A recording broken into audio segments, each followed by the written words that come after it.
Parashat Nassau, qu'on va lire Bezrat Hashem ce Shabbat, il y a plusieurs sujets. Il y a Birkat HaKohanim, la bracha des Kohanim. Il y a le Inyan le sujet de Nazir, de celui qui veut s'interdire sur lui de ne pas boire du vin, ni manger des raisins, ni les grains de raisin, ni les peaux de raisin.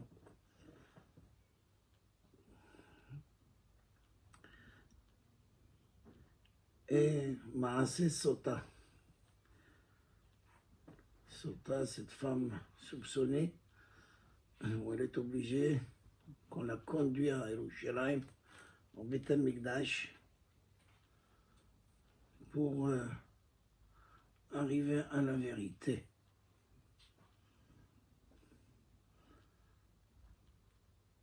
Quel est le lien de ces trois sujets qu'on vient de citer?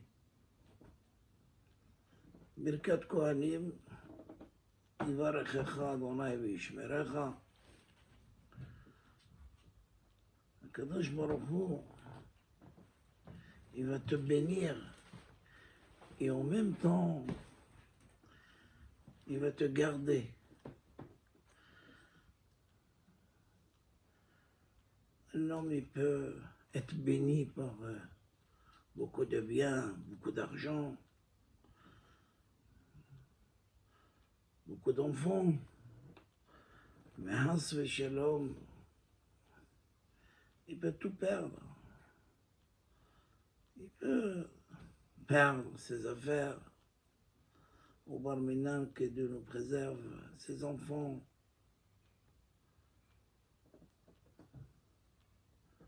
Donc, il faut une shmira, il faut la garde. Ça ne suffit pas d'avoir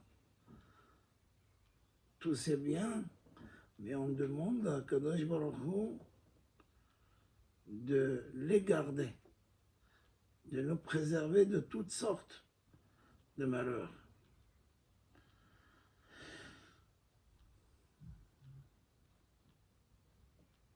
Puisque celui qui veut s'enrichir, quelqu'un veut être riche, la formule est simple.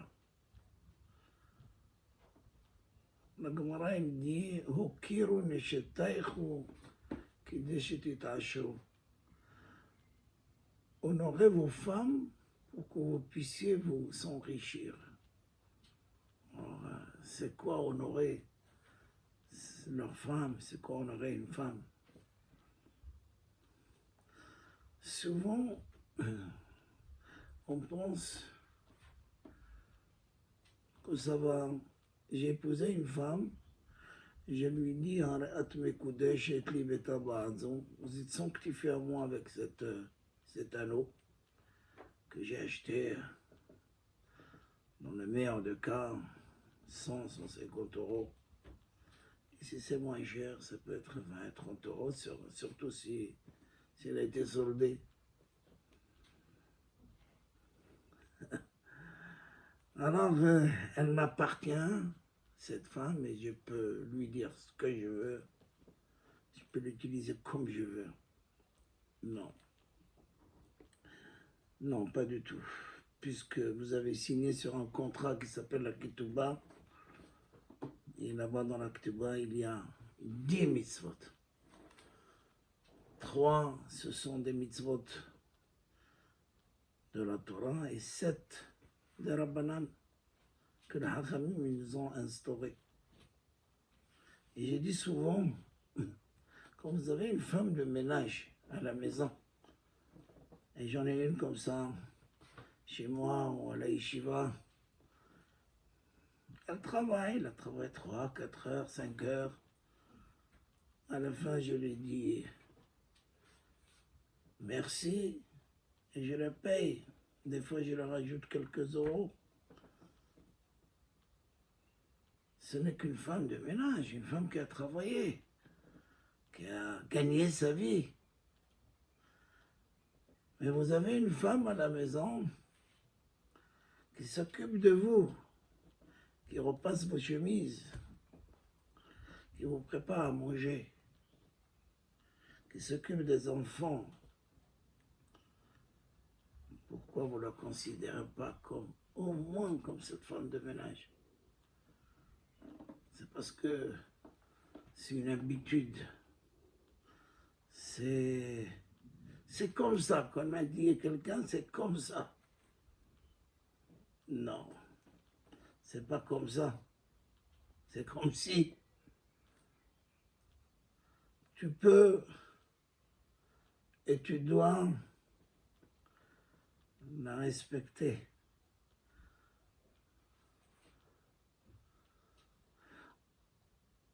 Mechabda ve'ohava, un homme doit aimer sa femme comme son corps et la respecter plus que son corps.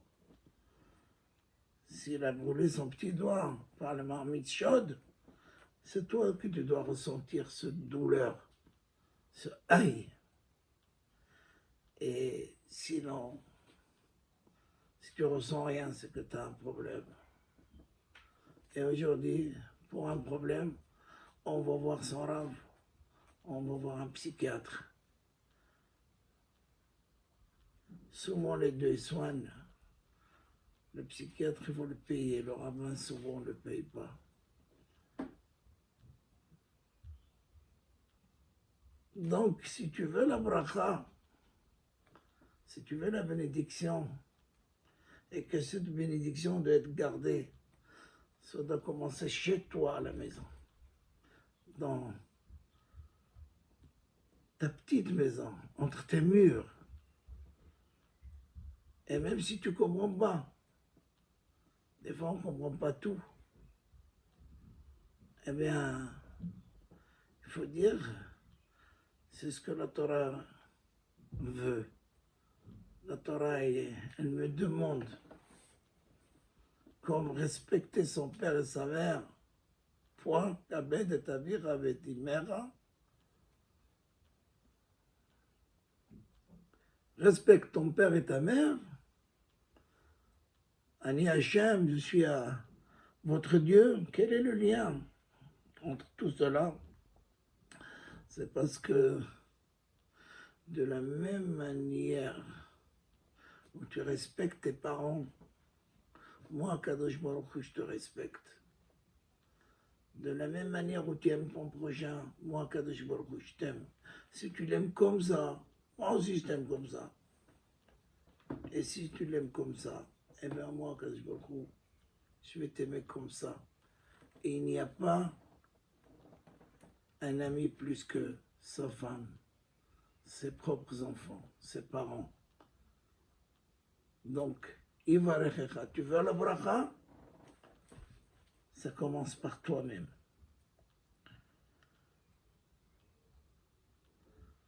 On raconte sur la famille Rothschild comment ils sont devenus riches. Leur arrière-grand-père était Shamash. Shamash, il ne s'appelait pas Rothschild. C'était Shamash au Betadine. Préparait le café, le thé, prenait le vêtement du Dayan, il leur mettait.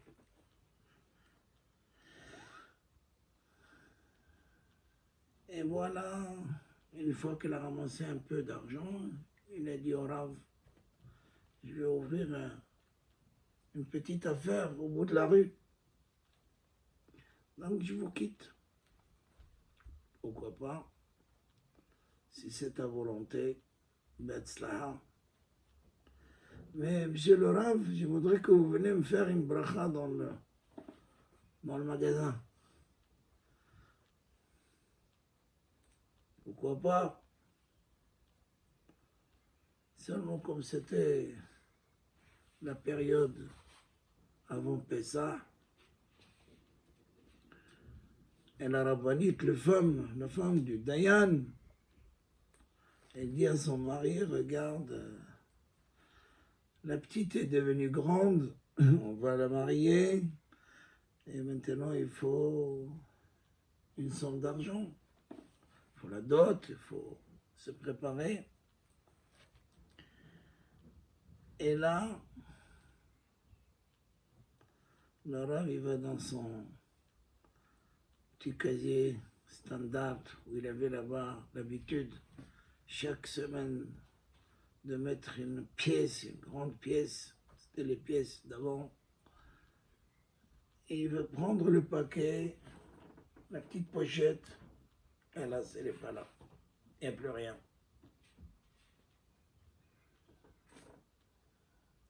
Il raconte à sa femme, tu sais, ça fait quelques années que je mets une pièce, une grosse pièce, grande pièce. C'était des pièces. Et malheureusement, je n'ai pas trouvé.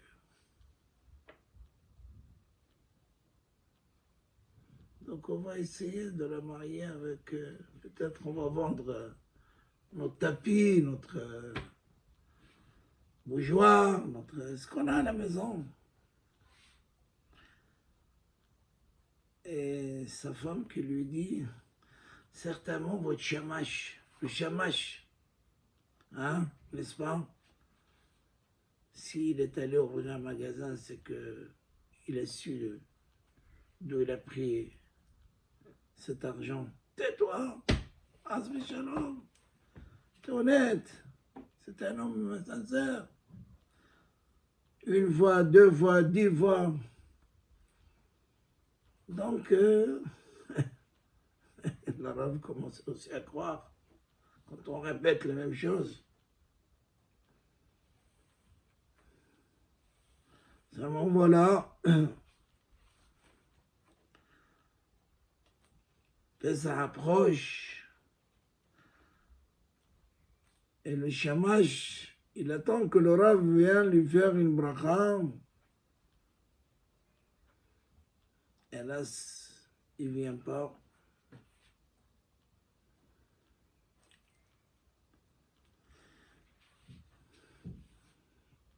Et c'est lui qui va voir le Rav en disant, chez le Rav, tu sais, je vais te dévoiler quelque chose. J'avais besoin d'argent. Parce que l'affaire a été entendue, que le Rav a perdu son... On ne sait pas à qui. Et comme il a vu qu'il était triste, il lui a dit, écoute-moi, c'est moi que j'ai pris ton argent et avec ton argent, j'ai fait ton magasin. Ah, ma femme, elle avait bien raison. Hein. Elle a dit quelque chose de juste. Maintenant, chaque semaine, ce que je gagne, la moitié, je vais te le donner. Et comme ça, je vais payer ma dette. Et voilà qu'un jour, tout ça terminé, la police, elle veut voir le Rav. Au Bétadine, chez le Rav.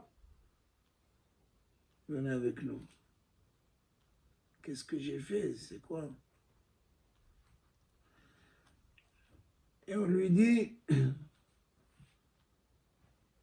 ton argent, on l'a trouvé. Vous l'avez trouvé? Oui. Comment? C'est votre femme de ménage qui travaille dans le bétadine. C'est elle qui a pris le paquet. Comment c'est arrivé à elle? C'est que elle avait un ami, et l'ami, il a besoin d'argent, il faut aller au bistrot. Les bistrots, ils sont ouverts maintenant à Paris. On va commencer à avoir des soulards. Et ceux qui vont commencer à crier dans la rue. Des vrais cris maintenant.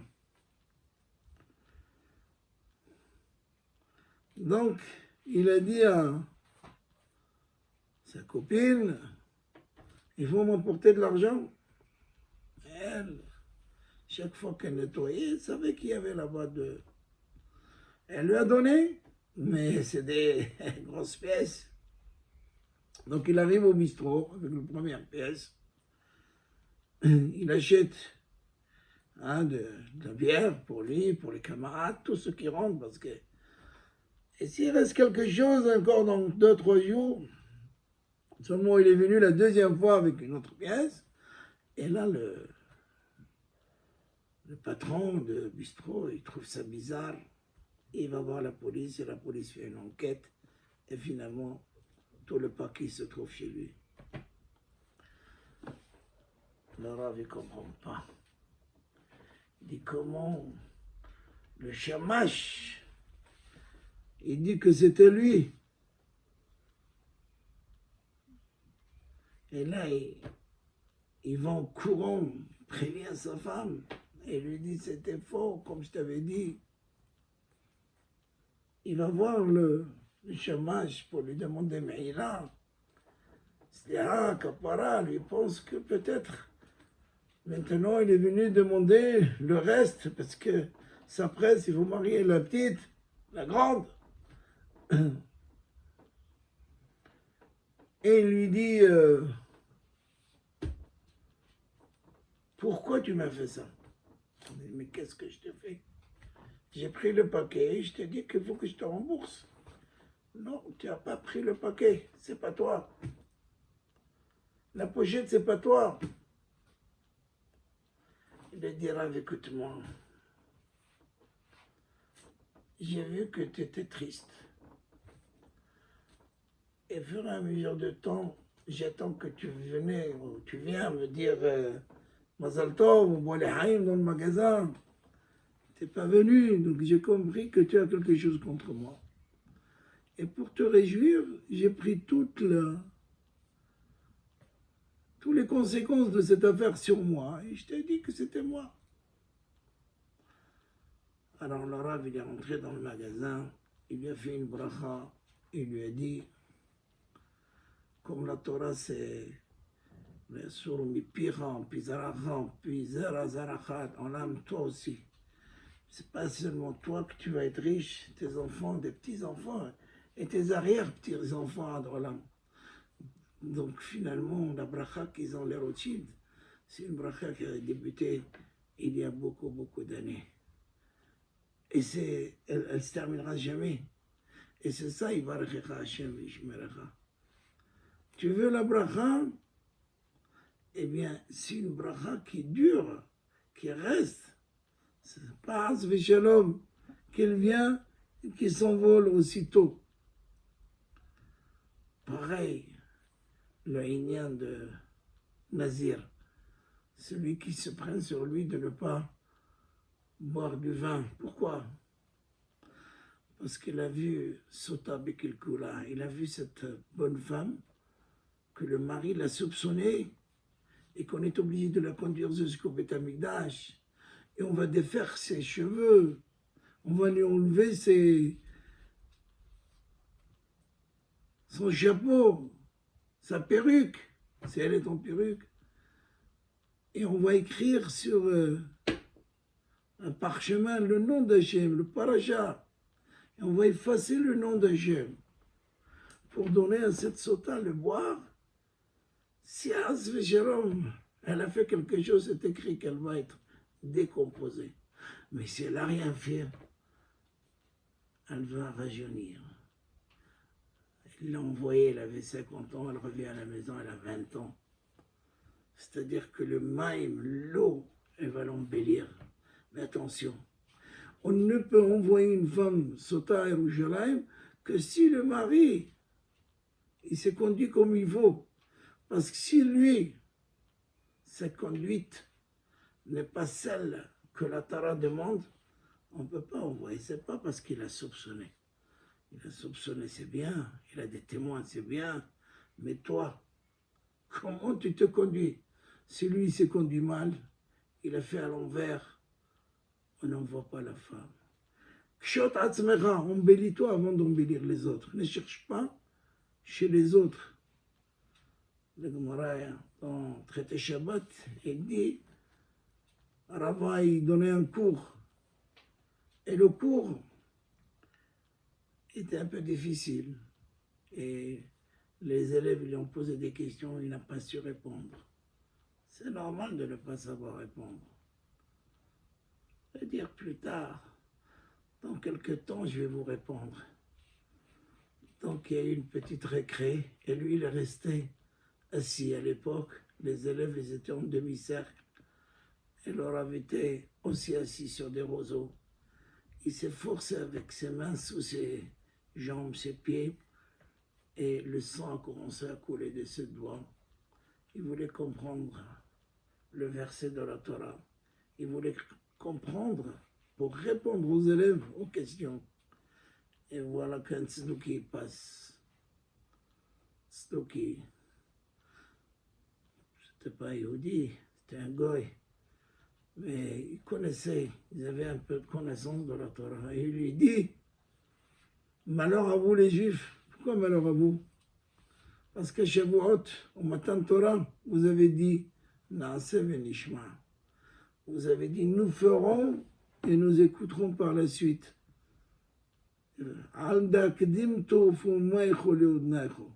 Parce que vous avez dévancé votre bouche à votre oreille. D'abord, écoutez, qu'est-ce qu'il y a comme nous? Dieu, il a fait les 70 nations. Il est arrivé chez nous. C'est écrit l'otirtsa, ne pas tuer. Mais c'est notre but dans ce monde, n'est-ce pas? Hamas, Hezbollah, terroristes, djihad. C'est quoi? Tuer. Ça ne nous intéresse pas, votre Torah. Il fallait que vous faites comme nous. Vous écoutez, et après vous dites oui ou non.